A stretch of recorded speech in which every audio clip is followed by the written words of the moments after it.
Dozens of legitimate GoFundMe pages have been set up in the past few months for hurricane and earthquake disaster relief, as well as the call for donations to assist the families of those killed and injured in the Las Vegas massacre.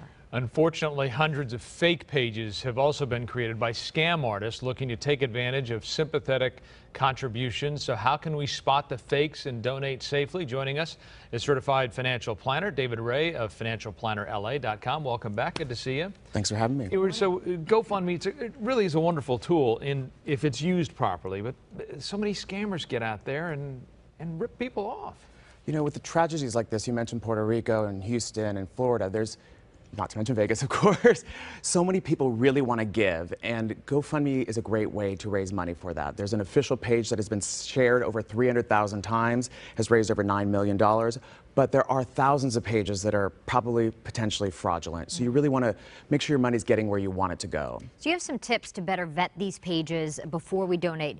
What key phrases should we avoid on a GoFundMe page? You know, it's not necessarily phrases that you want to avoid, but you want to make sure there actually are phrases and there's information there. If someone is afraid to give their name, is too ashamed that they were part of this tragedy, it is a warning sign. It's a red flag. If they're not going to tell you what's happening or really what's going on, there are some things that are very vague. It's like, I have an illness. Well, that could be anything. If someone was actually shot or actually was at this event and was, you know, a victim, you might want to help. But if they're just scamming, obviously you want to make sure your money's getting where you want it to go. You say reverse Google search is a key step. What is that?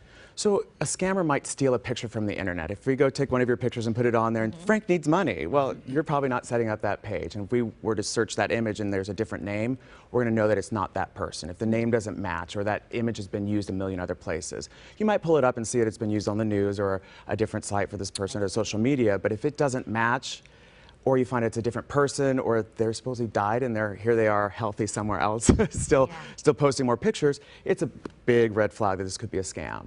Facebook, you're saying, can be a best friend when it comes to verifying the GoFundMe page. How so? Well, a lot of people ask for things on GoFundMe. They maybe are asking, you know, they've been through a tragedy or they're a victim of something. Well, if you go to their Facebook page and they're on vacation in Hawaii and they've claimed to have been shot, they're probably not a victim, you know?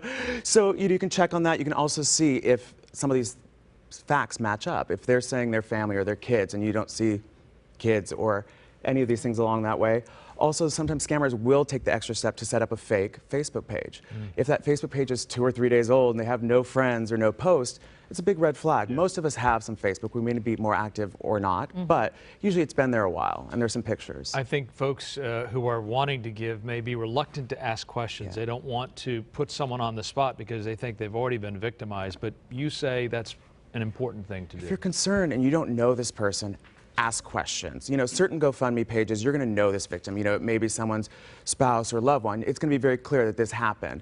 But if it's someone that you just saw on Facebook or you saw this GoFundMe page and it's a victim of the Vegas shooting, do a little more research and don't hesitate to ask questions. A lot of times it's very easy, right in GoFundMe, there's a little button you click. You can send them ask for more information, and if they don't respond, big red flag. All right, helpful information here, and for more on these tips and David Rae, you can go to financialplannerla.com. You can also sign up there to get a free copy of his book, 10 Big Tips to Get Your Financial House in Order. David, thanks for coming in. My pleasure, thanks.